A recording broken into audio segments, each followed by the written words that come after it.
Focus back on one of our top earnings stories this morning, and that is Procter & Gamble's disappointing quarter. We are going to bring in Douglas Lane right now. He is Managing Director of Equity Research at Jefferies Co. According to Bloomberg data, Doug is one of the most accurate forecasters on P&G, and he's joining us now from Boston. Doug, thanks so much for being with us. What do you make of P&G's disappointing quarter, especially on the earnings side?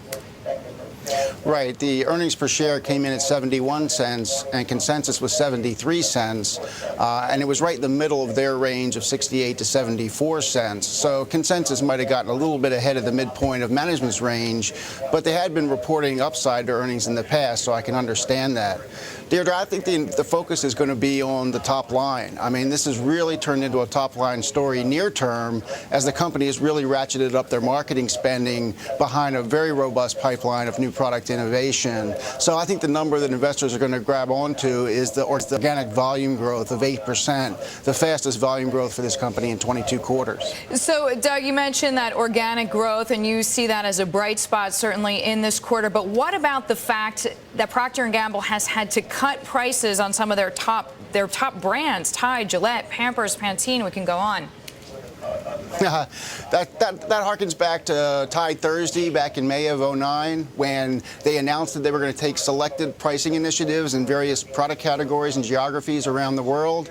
Back then, they were actually looking for organic EPS growth to be flat in 2010, and guess what? It came in up 6%. So even with the 15% increase in marketing spending this year, they exceeded expectations on the top line, so it's paying off. So yes, there are some price adjustments going on. Yes, they're recapturing lost market share, but this is what they set out to do a year ago, and they're basically executing on that strategy. So you see the market share gains obviously as strong there. Procter & Gamble, even though we know so many of the brands here in North America, is really becoming an emerging market story, is it not? I mean, will sales growth of EMS surpass that of developed markets?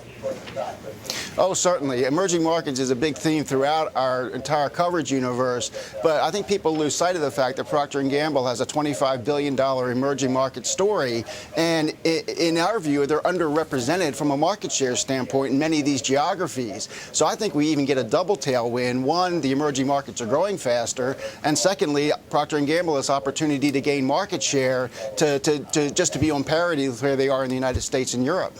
Doug, we thank you so much for your time and for your insight. Doug Lane of Jefferies & Company joining us there on P&G's disappointing quarter.